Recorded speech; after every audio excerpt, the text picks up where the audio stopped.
kita hendaklah banyak bertaubat, kerana kita banyak maksiat dan dosa. Lebih-lebih lagi di akhir zaman ini banyak sangat maksiat matanya, telinganya, mulutnya, hatinya, zahir dan batin.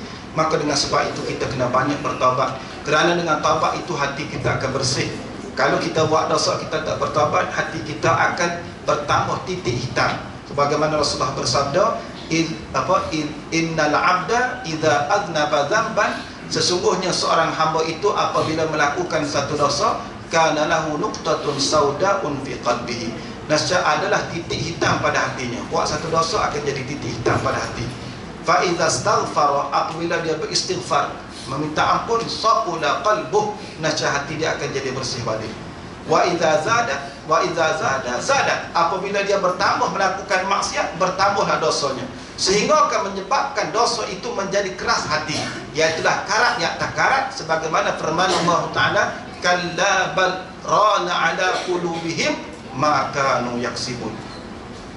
Tidak sekali-kali, bahkan karat di atas karat, yakni hati kita apabila berdosa kita tak taubat, kita biarkan dia lekat pada hati. Dosa yang kedua kita tidak taubat, jadi titik hitam yang kedua. Dosa yang ketiga tak taubat, jadi titik hitam yang ketiga. Akhirnya hati kita tu jadi hitam legam, menyebabkan hati itu keras. Maka Allah Ta'ala kata, kalla bal rana ala qulubihim, bahkan ron, karat di atas karat, maka yaksibun, dengan sebab barang yang mereka itu usahakan. Baik, Allah Ta'ala puji hamba yang banyak bertaubat. Ini dikatakan puji qadim bagi hadis. Puji Tuhan yang bersifat dengan sedia kepada hamba yang baharu. Ni'mal abd innahu awwab, sebaik-baik hamba itu yang banyak bertaubat. Yang ketiga, puji hadis bagi qadim. Hamba memuji kepada Allah yang sedia. Puji hadis, puji yang baharu bagi qadim, bagi Allah yang sedia. Sebagaimana kita sentiasa memuji Allah selepas daripada selesai sembahyang dengan kata alhamdulillah, alhamdulillah dan semuanya. Yang keempat, puji hadis bagi hadis. Puji yang baharu kepada sesama yang baharu. Kita sesama pelajar, kita puji kawan kita yang suka menghafal, kawan kita yang buat baik kita puji dia. Ini dikatakan puji hadis bagi hadis. Puji hamba yang baharu kepada sesama hamba yang baharu. Itu empat bahagian puji. Puji qadim bagi qadim, puji qadim bagi hadis, puji hadis bagi qadim, puji hadis bagi hadis. Keempat-empat puji itu bagi Allah. Milik bagi Allah. Siapa Allah? Tuhan. Tuhan apa makna Tuhan? Tuhan ni, ulama kita, tanah Melayu kita, dia meletakkan makna yang khusus untuk mudah dipahami. Tuhan dengan makna Tuhan. Tuhan makna Tuhan, yakni alam ini ada baginya Tuhan. Siapakah Tuhan? Yakni Tuhan bagi alam, Allah. Tuhan yakni Tuhan yang menurunkan di atas hambanya akan sebuah kitab, sebuah Quran. Allah Ta'ala menurunkan kepada Nabi kita Quran. Mintalah, itu sebagai menterjemahkan makna doa. Sebab wassalatu wassalam itu kalau kita nak terjemah, itu di segi maknanya makna menunjuk atas khabari, tetapi dikandaki dengan makna minta. Mintalah membanyakkan rahmat dan selamat. Rahmat itu makna bagi as-salah. Rahmat makna as-salah ini di sisi ulama usuluddin.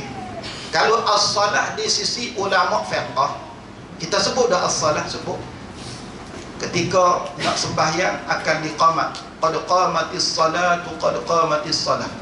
As-salah kalau di sisi ulama fiqh, makna as-salah aqwalun wa af'alun muftatahatun bitakbir. Beberapa perkataan dan perbuatan yang dimulai akadnya dengan takbir, wa mukhtatamatun bitaslim, yang disudahi akadnya dengan salam, bisyara'it makhsusah, dengan mempunyai syarat-syarat yang ketentuan, syarat-syarat tertentu. Itu solah pada segi fiqh. Makna sembahyang mula dengan takbir, sudah dengan salam, ada beberapa syarat, itu solah pada fiqh. As-salah di sini tidak dikehendaki dengan makna fiqh. Salah di sini sisi ulama tauhid, iaitu dengan makna ar-rahmatul maqrunatu bit-ta'zim. Rahmat Allah yang disertai dengan membesar. As-salah pada segi lughah dengan makna doa. As-salah di sini dengan makna rahmat di sisi ulama usuluddin. Mintalah membanyakkan rahmat dan selamat. Selamat mana? As-salam. di atas penghulu kita. Itu makna bagi Sayyidina. Penghulu kita Muhammad. Siapa penghulu kita? Nabi Muhammad sallallahu alaihi wasallam. Jadi apabila sebut nama Nabi, hendaklah kita berselawat. Kerana Nabi bersabda, sebakhir-bakhir manusia yang mana bila disebut namaku di hadapannya dia tidak berselawat. Ini manusia yang paling bakhil. Ialah Nabi Muhammad itu penghulu sekalian jin dan manusia. Jin dan manusia pun, siapa yang menjadi penghulu ketuanya ialah Nabi kita. Ana sayyidu waladi Adam wala faqra. Aku penghulu kepada anak cucu Nabi Adam dan aku tidak berbangga. Dan jin pun juga menjadi umat kepada Nabi kita Muhammad sallallahu alaihi wasallam. Bila mana Nabi kita berdakwah di Taif dan Nabi kita mendapat layanan yang buruk daripada penduduk Taif, dipekong, dilontarnya Nabi dengan batu sehingga berdarah kepada Nabi. Lalu Nabi beredar dan Nabi berhenti di satu kebun tamak. Ketika itu Nabi sembahyang dan Nabi membaca dalam ayat sembahyangnya, Nabi baca surah Ar-Rahman. Dan kita semua tahu Ar-Rahman 'allamal Qur'an khalaqal insana 'allamahul bayan sehingga akhir. Ketika Nabi baca surah ni, lalu satu kumpulan daripada jin mendengar bacaan Al-Quran yang dibaca oleh baginda Nabi sallallahu alaihi wasallam dalam sembahyang. Maka jin tadi dia dengar dan dia faham. Lalu dia beriman kepada bacaan-bacaan yang dibaca oleh Nabi dan dia bagi tahu bahawa dia telah mendengar satu bacaan yang sangat ajib kepada kaum dia. Kami beriman dengannya. Itulah surah Jin.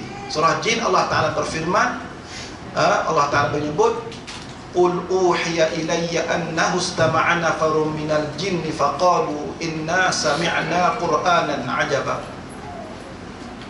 Sesungguhnya, Qul uhiya ilayya, sesungguhnya diwahyukan kepadaku, annahu istama'a nafarun minal jin, sesungguhnya telah mendengarlah oleh segolongan daripada jin, mendengar yang mereka itu berkata, qalu inna sami'na, sesungguhnya kami mendengarkan Qur'anan, bacaan ajaba yang sangat ajaib, yahdi ila rusyd, yang menunjuk kami kepada jalan petunjuk, aman fa amanna bih, dan kami beriman dengannya. Jadi artinya Allah Ta'ala menyatakan bahawa golongan jin juga menjadi umat kepada Nabi kita Muhammad sallallahu alaihi wasallam. Nabi bukan saja menjadi penghulu kepada manusia, dan juga golongan jin menjadi penghulu kepada Nabi. Bahkan para ulama mengatakan malaikat pun juga menjadi umat kepada Nabi itu sebagai nak memuliakan Nabi. Dikatakan utusan Nabi Muhammad kepada malaikat bukan utusan untuk mentaklif, bahkan utusan untuk memuliakan Nabi. Dikatakan irsalul tasyrif, bukan irsalul taklif. Dan juga di atas klien keluarganya, mana mintalah rahmat dan selamat di atas klien keluarganya Nabi. Keluarga Nabi daripada Bani Hashim dan Bani Abdul Muttalib. Adapun Bani Abi Syamsin dan Bani Naufal, ianya tidak beriman kepada Nabi, ianya tidak dikatakan keluarga Nabi. Itu pada maqam nasab. Adapun pada maqam doa, kata ulama, Al-Imam Nawawi kata pada maqam doa, kullu mu'minin taqiyyin, tiap-tiap orang beriman yang bertakwa dikatakan menjadi keluarga kepada Nabi dan sahabatnya, sahabat Nabi sekalian. Sahabat Nabi, semua sahabat Nabi dimintakan diturunkan rahmat, didatangkan sekalian. Ini nak menunjukkan manhaj kita ahli sunnah, akidah kita. Sebab di sini bezanya kita dengan golongan Rafidhi, puak-puak Syi'i, puak Syiah. Syiah ni bagi dia sahabat Nabi-nya tak ramai.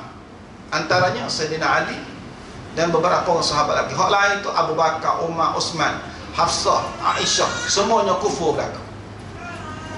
Dia terima beberapa orang sahabat, beberapa sahabat saja. Jadi kita ahli sunnah jemaah, semua sahabat Nabi itu baik. Mereka itu Allah Ta'ala bagi rahmat, Allah Ta'ala meredai mereka. Sebab itu didatangkan sekaliannya. Ini nak beza kita dengan golongan Rafidhi. Amma ba'd, maka berkata hamba adalah pada tahun hijrah 1434, bertalu-talu datang soalan daripada saudaraku yang kasih pada agama. Sekali dulu Ustaz, boleh panjang nak takut anda telah walaupun mana kata dulu wallahu a'lam wallahu a'lam. bawa ke sini. Kafani